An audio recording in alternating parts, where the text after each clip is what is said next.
자, 다음 문제 볼게요. 우선 설비기사 2010년 4회. 2010년도, 최근의 문제보다 조금 한 4, 5년 정도 지나간 거 풀어보는 게 유리할 거예요. 뭐, 이게 전자계산 일반은 10문제밖에 안 되니까, 아마 거기 다 범주에 들어가긴 한데, 직전에 봤던 문제가 다시 나올 확률은 좀 희박해요. 그래도 한 4, 5년 지난 거. 그래서 어차피 그래도 문제은행식이긴 하지만 좀 이렇게 텀을 두고 돌아요. 그걸 좀 잘 감안하시면, 기출문제가 그래서 최소한 제가 보기에는 5년치 이상은 좀 풀어봐야 되지 않을까 그런 생각이 들어요. 지금 이제 한 4년치 정도, 12회분 정도가 되는데, 풀다 보면 상당히 중복되는 부분이 몇 번씩 나오잖아요. 그죠? 이제 아마 이제 올해 시험에 대해서는 더 중복되지 않을까. 여기에 있는 문제 중에서 상당 부분이 나올 것 같은 느낌이 들어요. 58쪽에 있는 2010년 4회고요. 자, 전자계산기 일반은 73쪽에 있습니다. 자, 문제 80번. 자외선을 이용해서 지울 수 있는 메모리는 어느 것인가? 자외선. 우리가 이 전부 다 롬이네요. 이 플래시 메모리도 하나 나오네, 이거는요. 요거는 이제, 주변 장치고요. 그 다음 위에 거 세 개는 주기억 장치입니다. 안에 있어요. 컴퓨터 안에 있는 것들이고요. 플래시 메모리는 보조교육 장치예요. 어쨌든 플래시 메모리하고 얘하고 같다고 그랬죠, 제가. 전기적으로, electricity 전기적으로 지웠다 썼다 한다. 그냥. 이 플래시하고 똑같아요. 여기 답이 나오잖아요. 이거는 전기적이에요. 그런데 문제는 자외선이라고 해서 자외선. 자외선을 이용해서 지운다라는 것은 바로 이겁니다. 그러니까 요 단어 자체는 그냥 지운다, 쓴다라는 거지만 앞에 이제 뭐냐? 바이올렛이라고 하는 개념으로 지웠다, 썼다 한다 그런 얘기예요. 자외선을. 자, 그래서 정답은 물론 2번이에요. 자외선을 요대. 근데 피롬은 우리가 퓨즈, 그 안에 들어있는 퓨즈가 있어서 필요 없는 부분을 끊어버리는 거예요. 과전류를 흘려주면 끊어져 버리잖아요. 그러니까 한번 끊어진 거는 연결이 안 됩니다. 이해되죠? 그 다음부터 연결되어 있는 부분에 대해서는 적정 전류만 흘려주면 안 끊어지죠. 계속 똑같은 기능으로 계속 반복해서 쓸 수 있어요. 자, 그것도 어찌 보면 이것도 전기적이네요. 그러니까, 롬 라이팅 기계가, 그러니까 CD 드라이버처럼 빈 피롬을 칩을 사다가 딱 꽂아놓고, 거기다 이제 프로그램 짜서 시뮬레이션 다 해서 이상 없으면 쏴주는데, 바로 전기적으로 퓨즈에 의해서 끊어버린다. 그런 얘기예요. 그러나 이건 자외선을 이용한 거다. 그죠? 두 번째가 정답이 되고요. 자, 참고로 여러분들이 우리가 살고 있는 자, 태양에서 오는 온도가 태양이 몇 도예요? 6000도죠. 6000도. 어마어마하게 뜨거워요. 그러니까 태양에서 가까운 별 수성에서는 못 살고 금성에서도 못 살아요. 우리가 이제 지금 현재 적당한 위치에 있는 지구, 그죠?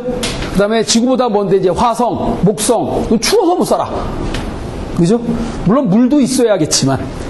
자, 그래서 여러분들이 6000도라는 어마어마한 높은 온도에서 나오는 파형이 이제 뭐가 있냐? 굉장하죠. 감마선도 있고요. 그 다음이 여러분들 엑스레이가 있고, 그 다음이 자외선이 있고, 그 다음이 가시광선이 있죠. 눈으로 볼 수 있는.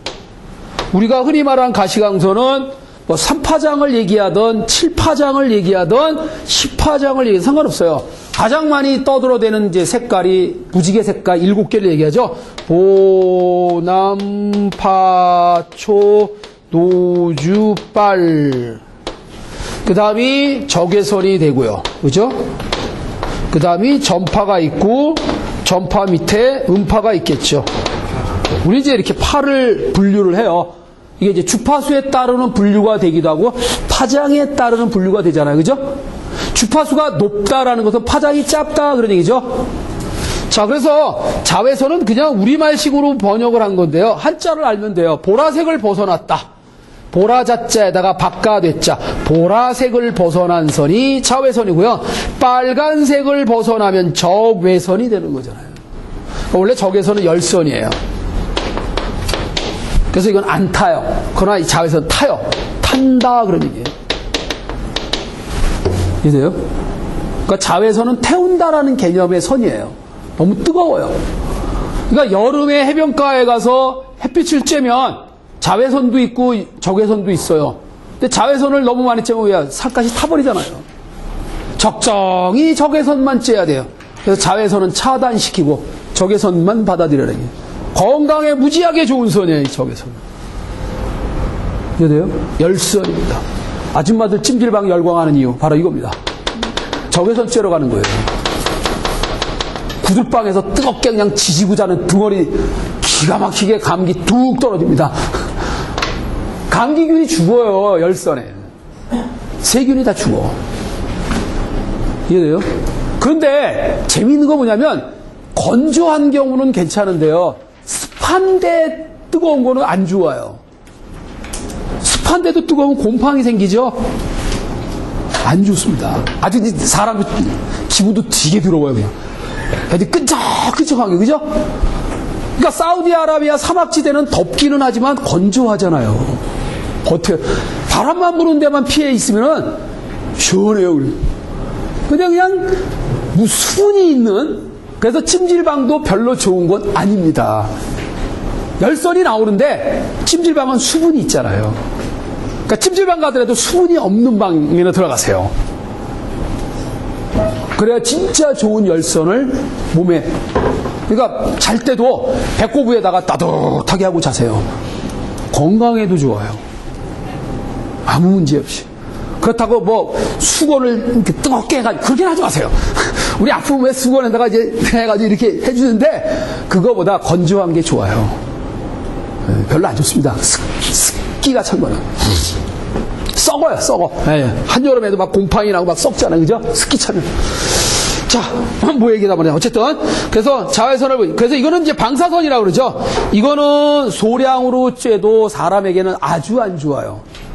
여러분들은 성인들은 면역이 있으니까 괜찮은데 신생아들에게 이런 선을 쬐면 죽어요. 아주 안 좋은 겁니다. 이해됩니까? 자, 우리는 이제 그래서 통신에서는 이걸 이용하고요. 그죠? 음파는 소리라고 하는 개념, 사운드 20kHz 이하, 그죠? 그 사이는 초음파라고 하고요. 그러니까 우리가 과학에서의 응용 분야가 굉장히, 이게 성질을 알면 많이 활용을 할 수가 있어요. 활용을 할 수 있어요. 자, 여기 RGB가 있잖아요. R, G, B예요. 그죠? RGB. 그죠? 자, 잘 참고하시고요. 자, 어쨌든 자외선을 이용해서 태운다라는 개념으로 탄다라는 얘기예요. 별로 좋은 건 아닙니다. 타버리는 거죠. 자, 그 다음에 다음 그림과 같은 모든 모듈들이 한 개의 시스템 버스를 공유하고 있다. 버스. 이게 버스예요. 버스를 통해서 이제 뭔가 CPU를 가고 DMA를 가고 IO를 하고 메모리도 가고 이렇게 버스를 통해서 모든 게 이제 지나다니는 거예요. 공유의 개념이잖아요. 그죠? 공유의 개념이에요. 자, 그런데 100개의 워드를 DMA를 이용해서 주기억장치에서 한 개의 IO 장치를 전송하고자 할 때, 자, 그러니까 쉽게 얘기하면 이 DMA를 이용하게 되면 여기에 이제 뭐냐, 주변 장치, 여기에 연결된 게 이제 주변 장치예요. 이제 주변 장치.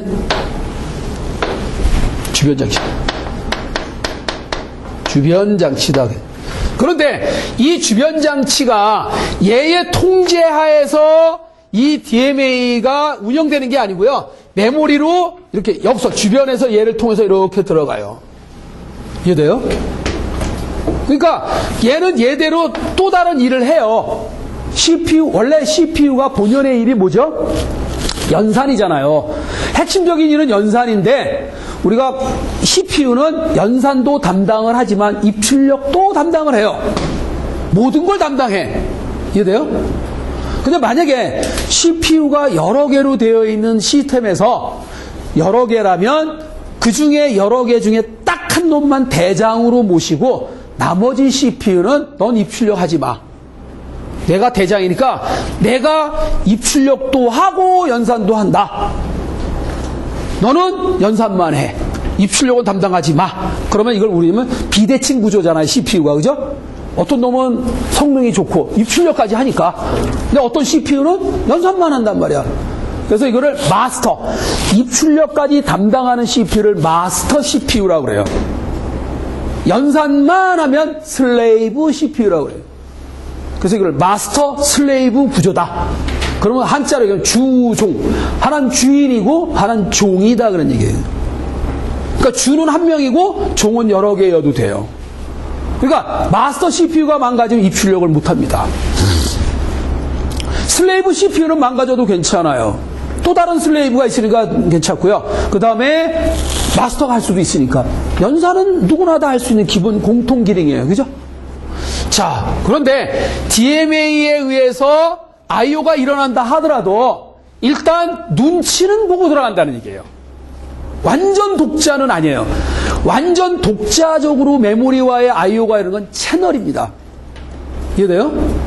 그래서 일단 허가를 받아야 돼요. 인터럽트가 발생을 한 번을 하면 저요 그냥 메모리하고 직접 들어가고 싶은데요 라고 대장한테 알려줘야 돼요. 그게 인터럽트예요. 그렇죠? 그래서 인터럽트는 DMA가 완전히 끝나기 전까지는 딱 한 번만 발생하면 됩니다. 이해돼요? 이제 그때 이제 알려주는 거예요. 얼마만큼 들어갈 건데? 누구네 집으로 갈 건데? 알려줘야 돼요. 이해하셔요? 그러니까 인터럽트는 딱 한 번 일어나요. 어쨌든 간에.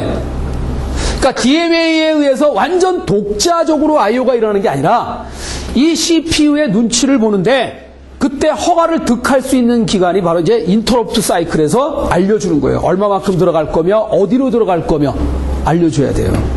근데 그 다음부터는 이제 허가를 받으면 눈치 보고 들어가요. 그죠? 들어갔다. 멈췄다. 들어갔다. 멈췄다. 그래서 100번이라고 쓰니까 100개. 100개의 워드이기 때문에 한 번 할 때마다 2번씩 요청이 일어납니다.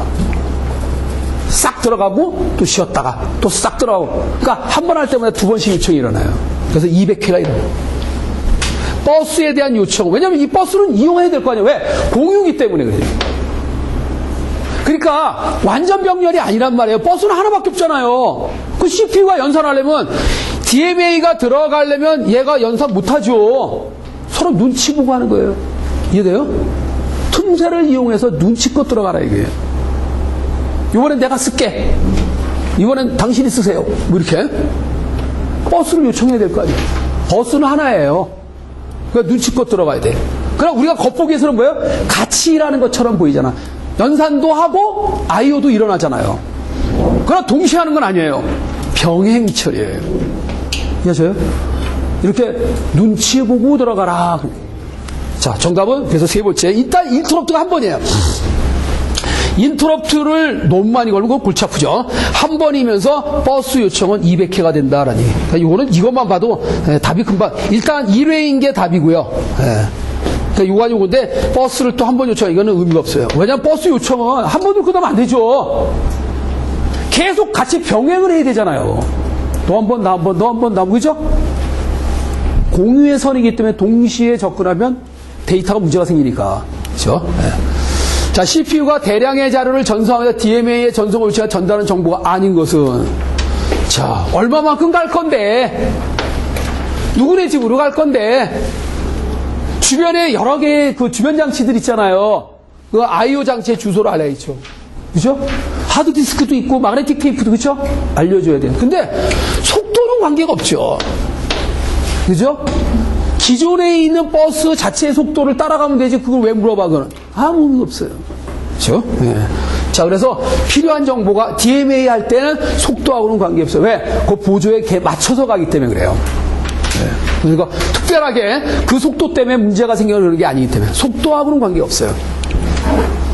8진수 1, 2, 3, 4는 10진수로 얼마냐? 이것도 눈치껏 풀 줄 알아야 돼요. 일단 이건 답이 아니다. 이렇게 걸러낼 줄 알아야 돼요. 왜냐하면 1, 2, 3, 4 짝수죠. 짝수잖아요. 8진수 짝수는 10진수로 고쳐도 짝수예요. 아, 이거 홀수잖아. 절대로 답이 될 수가 없어요. 세상에 8진수 1, 2, 4가 10진수로도 1, 2, 3, 4가 똑같은 이가 없지. 그죠? 네, 또 아니야. 자, 이제 감으로 풀어야 돼요. 10진수하고 8진수의 관계는 퍼센테이지로 하면 약 80%, 20%가 적은 거잖아요. 그죠?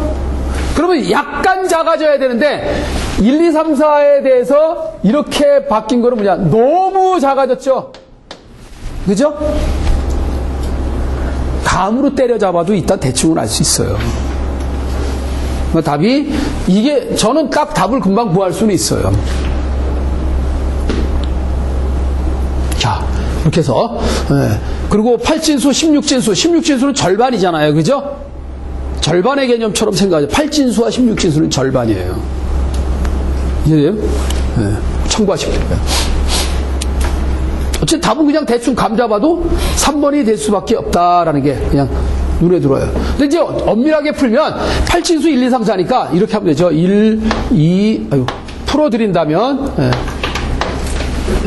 이걸 이제 진법 변환의 개념을 해야 되는데요. 저는 2진수로 고칩니다. 이거는 0, 0, 1. 얘는 0, 1, 0. 3은 0, 1, 1. 4는 1, 0, 0이에요. 자, 가장 가중치가 높은 게 요거잖아요. 그죠? 요 자리의 가중치가 얼마의 가중치면 1, 2, 4, 8, 16, 32, 64, 128, 256, 512잖아요. 최소한 이거는 500은 넘어요. 278은 말이 안 되죠. 그죠? 500은, 이거는 510이고요. 512 더하기 1, 2, 4, 8, 16, 32, 64, 128. 128 더하기, 그죠? 뭐 구한다면 1, 2, 4, 8, 16 더하기 8 더하기 4 이렇게 되겠네요. 그죠? 자신의 가중치를 다 더하면 되잖아요. 그죠? 1로 되어 있는 위치의 가중치. 그럼 얘는 뭐예요? 630, 640. 이거면 640이 되네요. 이렇게 하면 28이 되네요. 668 딱 나오잖아요. 그죠? 맞습니까? 요거는 약간의 이런 수치적인 거는 좀 센스 있게 푸시면 돼요. 네. 어렵게 풀지는 않으셔도 됩니다. 어렵지 않으니까. 정보 표현도 아니죠. 문자 표현. 자, 이건 조금 제 문제는 좀 애매한데 옛날에는 맞았어요. 이게. 우리가 원칙으로 자, 정보 표현에 대한 최소 단위가 비트잖아요.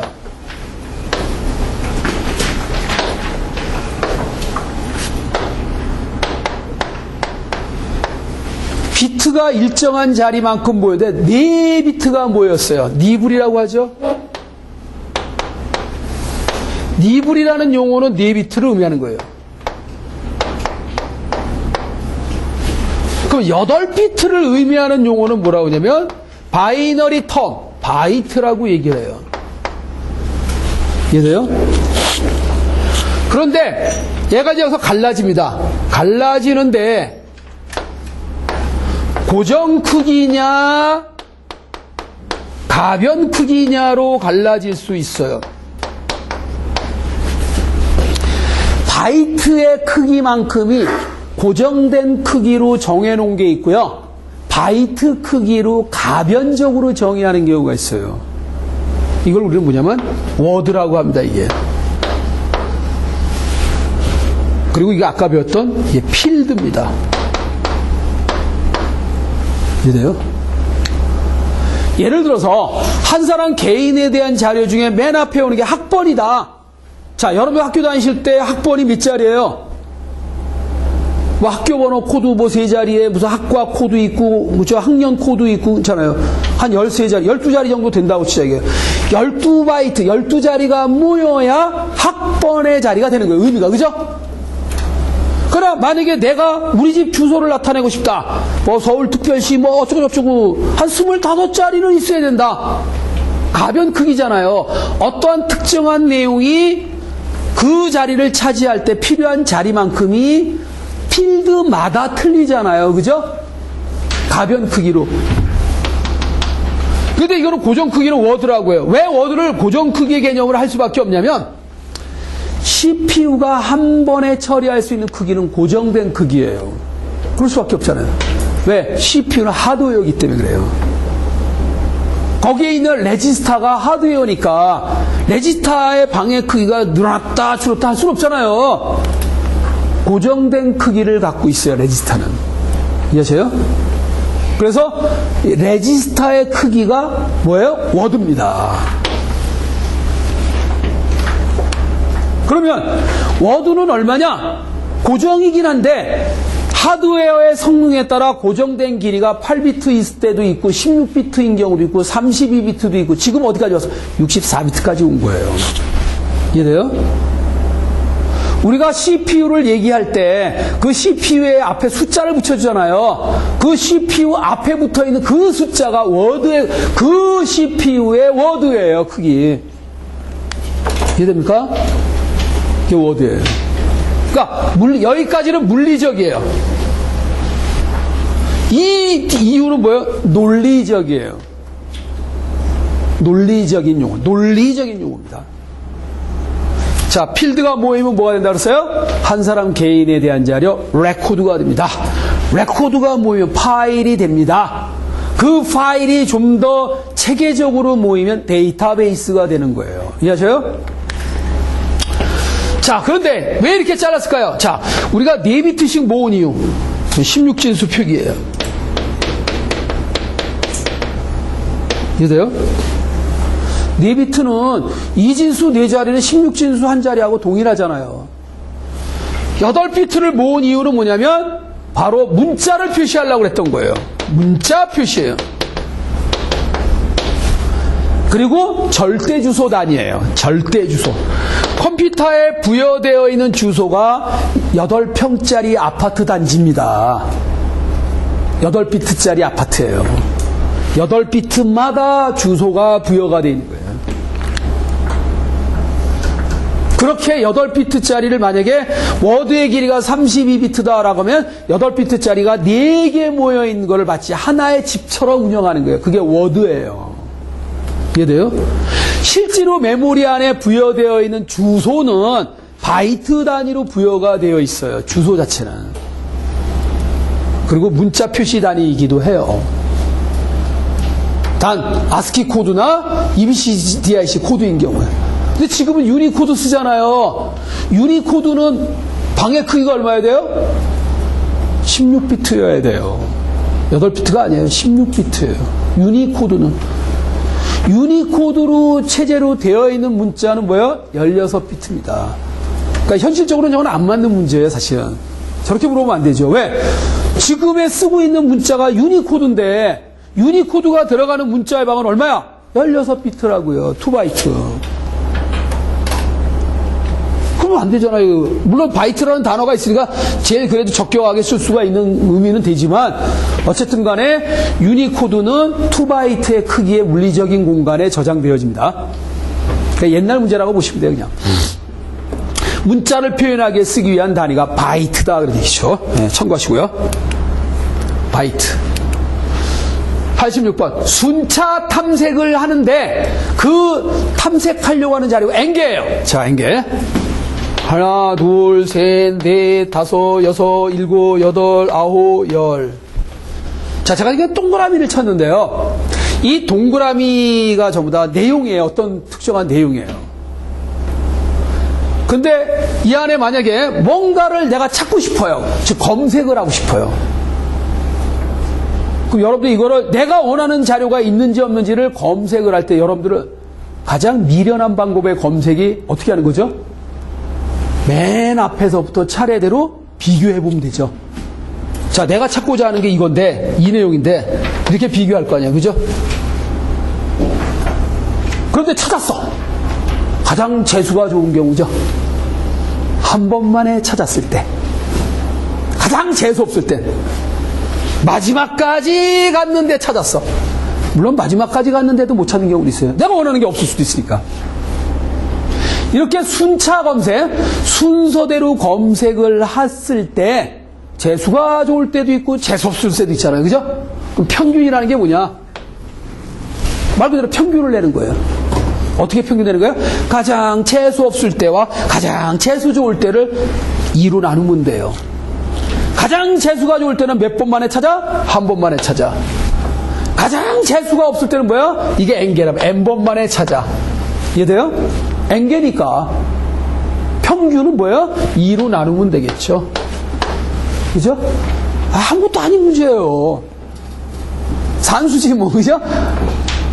개념이 안 돼 있어서 여러분들이 만약 근데 그러면 이게 평균인데 더 빨리 찾는 방법. 이거는 잘 보세요. 여기에는 지금 어떤 식이 들어가 있냐면 변수가 이 변수가 가지는 값이 크면 클수록 얘는 세발의 피다. 무시할 수 있죠. 이게 100억인데 100억에다 1도 해봐야 100억 1. 야, 그거 버려. 그냥 100억이라고 하자 이거야. 100억을 2로 나눠도 50억. 야, 그것도 어마어마하게 큰 숫자잖아. 뭐 2로 나누나 많아다. 그래서 이걸 오기법으로 말하면 n에 비례한다. 이렇게 얘기하는 거예요. 이해하셔요? 그럼 이 성능이 뭐냐? 그래프로 그린다면 이런 직선이잖아요. 그죠? 자료의 숫자가 늘어나면 검색 시간도 비율적으로 늘어난다. 그런 얘기예요. 괜찮은 곡선이에요. 이 정도면. 그러면 진짜 효율이 좋은 게 뭔지 아세요? 이게 아니라 이거보다 더 좋은 건 이겁니다. 그죠? 이거 해석해 보세요.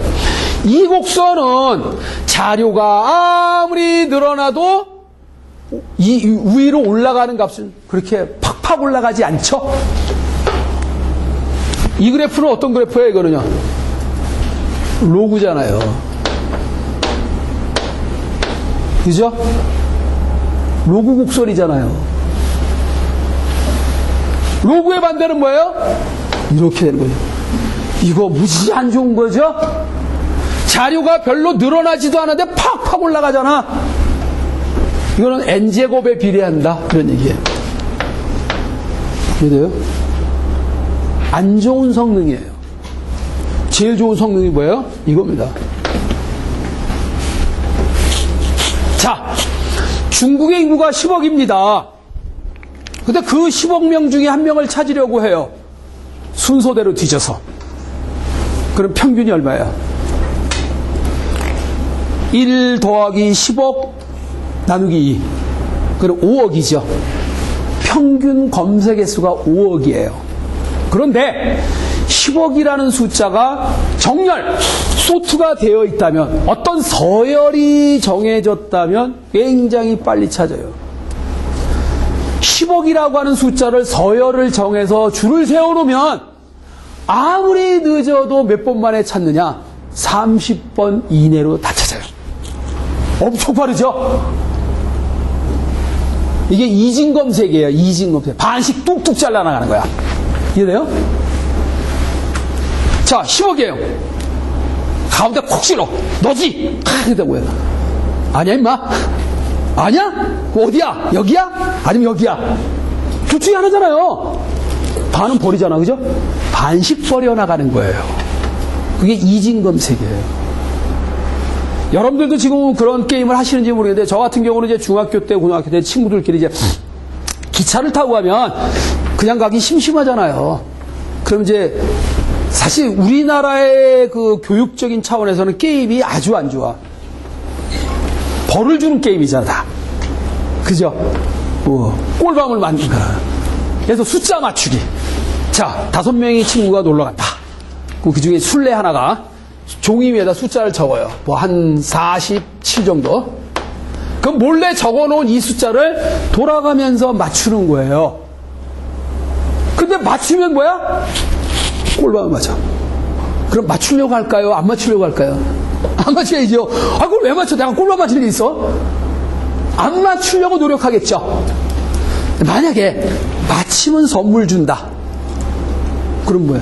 맞추려고 노력하겠죠? 자, 맞추려고 노력하는 것보다 안 맞추려고 노력하는 게 느려요. 맞추려고 노력을 하면 굉장히 빨리 맞출 수 있어요. 우리 야구 게임도 마찬가지예요. 숫자 3개 써놓고 뭐 원 스트라이크 투 볼 뭐지 이렇게 숫자 맞출 게임 재밌잖아요. 그죠?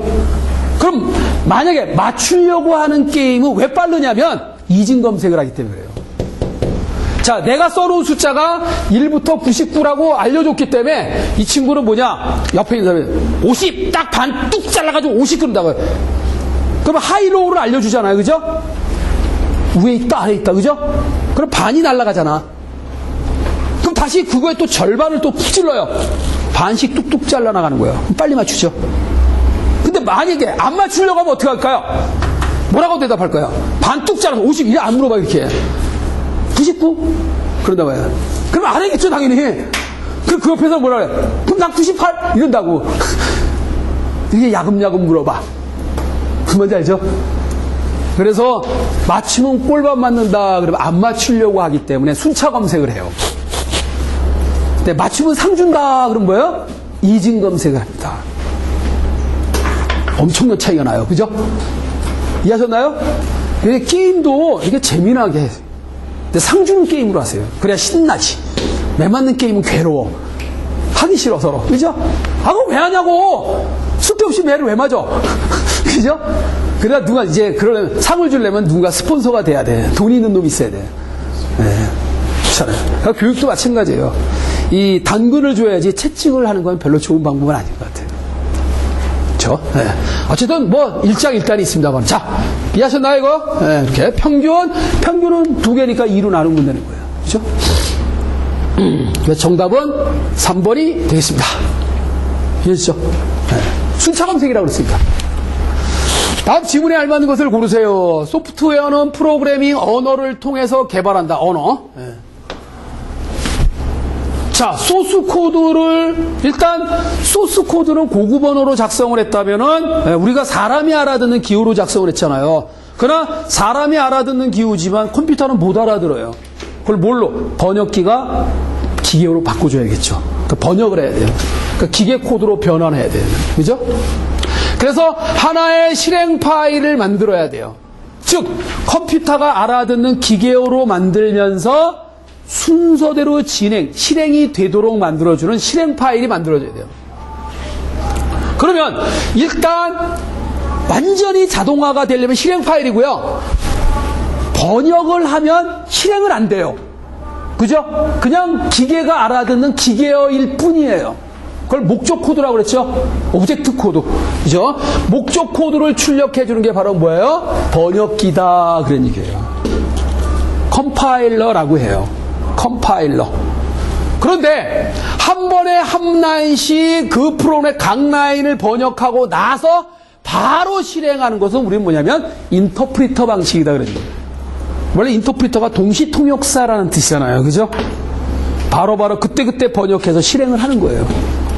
그래서 번역되어진 자체 내용은 없어요. 컴파일러 방식은 번역된 것 자체가 남지만 인터프리터 방식은 번역된 것 자체는 남지는 않습니다. 그러나 결과물을 얻기 위해서 순간 번역을 해서 실행을 하고 번역된 거는 버려집니다. 그런 방식으로 운영하는 걸 인터프리터 언어라고 그래요. 교육용으로 쓰는 언어는 대개 인터프리터 방식을 만들었어요. 왜냐하면 그게 편하거든요, 사실은. 프로그램만 짜면 바로 런하면 되니까. 근데 컴파일러 방식의 언어는 뭐예요? 번역 과정을 거쳐서 실행을 해야 돼요. 이해돼요? 독립적으로. 근데 인터프리터는 뭐예요? 번역이라는 것 자체를 독립적으로 거치는 게 아니에요. 그냥 바로 실행을 하면 돼요. 왜? 실행 명령을 내리면 그 자리에서 번역을 해서 실행을 해주니까. 즉석에서. 그렇게 운영하는 걸 인터프리터 언어라고 해요. 인터프리터. 그러니까 앞에 건 컴파일러고 뒤에 건 인터프리터네요. 그죠? 용어에 대한 거네요. 어렵지 않은 용어죠. 네. 자, 그래서 1번 컴파일러, 인터프리터. 둘 다 번역기인데 번역의 방법이 좀 차이가 있을 뿐이에요. 자, 컴퓨터에 글이나 그림을 그리는 작업을 사용하는 소프트웨어를 뭐라고 하느냐. 자, 컴퓨터에 그림을 그린다라는 것은 우리가 어떤 의미의 의미냐 이거죠. 소프트웨어. 자, 여러분이 그림 그리는데 시스템이 뭔가 필요한 건 아니잖아요. 그죠? 그죠? 네. 그죠? 그 다음에 운영체제도 아니겠죠? 그죠? 자, 그런데 아까 우리가 이제 응용 소프트웨어냐, 요게 이제 좀, 출제자의 의도에 따라 좀 문제가 있을 수 있는데요. 유틸리티는 말 그대로 시스템에서 필요로 하는 프로그램이잖아요. 근데 사용자 입장에서 어디서? 그냥 컴퓨터에 여러분들이 글을 올린다는 얘기죠. 그래서 이거 이제 소위 말하면 응용이라는 건데 앱이라는 얘기를 많이 쓰죠. 사용자 입장에서 편하게 쓰려고 만들어진 프로그램이에요. 애플리케이션. 여기서 응용의 영어는 애플리케이션이에요. 이걸 이제 순수하게 번역을 한 거는 응용 소프트웨어다. 이걸 줄여서 앱이라고 그러잖아요. 그냥. 그죠? 자, 아까 패키지가 바로 사용자 입장에서 필요로 하는 거잖아요. 그죠? 근데 여기서 유틸리티는 뭐예요? 시스템의 입장에서 필요한 도구예요. 시스템 입장에. 자, 그래서 이거는 응용 소프트웨어다. 잘 기억을 하시고요. 이건 분명히 아니에요. 시스템이죠. 네. 그러니까 요게 아마 여러분들 혼동할 우려가 굉장히 많아요. 두 개를 잘 구별해 주십니다. 시스템 내 여러 프로세서를 통해 처리 작업을 분담하여 동시에 처리할 때 여러. 자, CPU가 여러 개예요. 이게 뭐예요? 그죠? 다중 처리기가 여러 개나.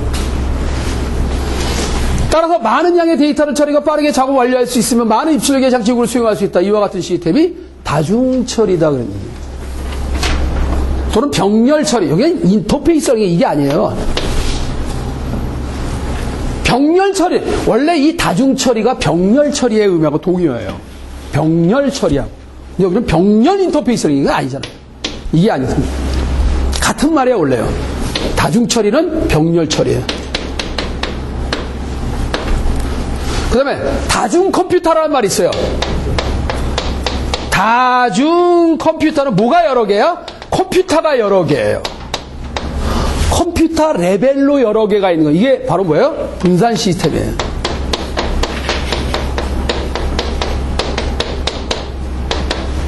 분산 시스템. 그렇죠? 네. 그렇게 용어를 좀 다양하게 동의어 비슷하게 많이 활용을 하니까요. 정확하게 이해를 하시면 돼요. 자, 1번입니다. 답은 다중 처리 시스템입니다. 다음 중 명령어 집합이 비교적 적다. 명령어의 개수가 적어요. 줄였다 이게.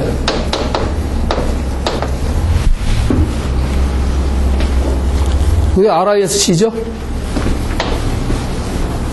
이 R이 reduced의 약자예요. 기존의 명령어들이 굉장히 많았는데 쓸데없는 불필요한 거 다 걸러내고 버렸어요. 줄였다 이거예요. 그래서 RISC죠. 그래서 명령어 자체 사이즈가 작아져서 좋아요. 그죠? 그리고 모든 연산은 레지스터만 갖고 연산하게 만든 구조예요. 그래서 파이프라인 처리가 됩니다. 그 변수가 메모리 변수라면 파이프라인 처리가 안 돼요. 왜냐하면 명령어가 긴 것도 있고 짧은 것도 있고 막 중구난방이기 때문에 그걸 똑같은 개수를 잘라야 되는데 똑같은 개수를 자를 수가 없잖아요. 그죠? 근데 RISC 구조는 모든 명령어의 규격화가 되어 있어요. 똑같아요. 그래서 똑같이 다 자를 수 있어. 근데 CISC는 그렇게 할 수가 없어요. 이해돼요? 메모리를 이용하기도 하고 레지스터를 이용하고 뭐 다양하게 이용하다 보니까 그러니까 말 자체가 콤플렉스 다양하다 그냥 콤플렉스가.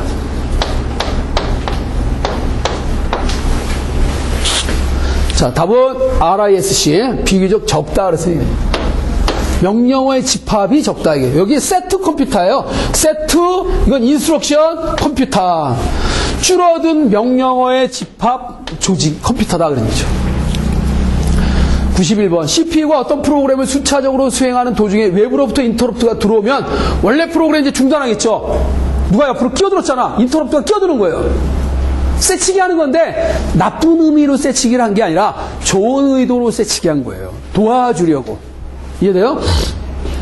그래서 인터럽트를 위한 프로그램을 먼저 수행하는데 이와 같은 프로그램 뭐라고 하느냐. 그러니까 실질적으로 여러분에게 서비스해주는 거를 뭐라 그래요? 말 그대로 인터럽트 서비스 루틴이에요. 서비스해주는. 이걸 이제 우리말로 번역을 뭐라고 해요? 취급 루틴이라고 한 책이 있어요. 이게 이제 일본식 번역이에요. 그러니까. 근데 지금 그냥 서비스 루틴을 그냥 서비스, 뭐, 웨레어를 그냥 그대로 쓰면 돼요. 취급 루틴. 이해돼요? 처리가 아니에요. 취급이에요. 서비스를. 서비스라는 영어 단어를 취급이라는 말로 해석을 한 거예요. 번역. 그렇죠? 네. 프로그램을 물어봤으니까. 서비스 루틴. 루틴이라는 게 하나의 모듈입니다. 프로그램이에요. 덩어리. 이해돼요? 루틴, 펑션, 프로시저 다 같은 말이에요. 좀 더 작게 얘기하면 모듈이라는 말도 같아요. 자, 100번. I/O 모듈의 주요 기능 또는 요구사항과 관계가 가장 없는 것은 뭐냐? 자, I/O. 그러니까 입출력 모듈의 주요 기능 또는 요구사항 중에 가장 자, 입출력을 할 때 필수적으로 꼭 해야 되는 거가 아닌 거 찾아라 그런 얘기예요. 당연히 오류 검출을 해줘야겠죠. 왜냐하면 주변에서 메모리로 들어갈 때 컴퓨터 내의 오류율보다 주변의 오류율이 심하잖아요. 잘잘못을 찾아내야 돼요. 그죠? 그러니까 없는 거 찾아냈어요. 그 다음에 제어하고 타이밍, 이거를 보조를 맞춰야 됩니다. 지 멋대로 들어가는 게 아니에요. 왜? CPU에 통제를 받는다고 그랬잖아요. 그죠? 그러니까 타이밍을 탁탁탁 맞추면서 들어가야 돼요. 보조를 맞춰줘야 돼요. 이게 언밸런스가 되면 엉망진창이 돼버립니다. 이것도 맞춰줘야 돼요. 그 다음에 당연히 CPU하고 통신해야겠죠? 가장 핵심 장치가 CPU인데 CPU의 통제를 받지 않을 수가 없어요. 그죠? 근데 이건 의무적이 아니죠. 데이터 압축. 압축해야 돼요? 아니잖아요. 압축하고는 아무 관계가 없어요. 압축은요, 멀리 떨어져 있는 곳을 빨리 보내기 위해서 압축을 하는 것이지, IO의 기능은 아니다라는 얘기예요. 그죠? 네. 자, 그래서 데이터 압축과는 전혀 관계가 없다. 자, 참고하시고요.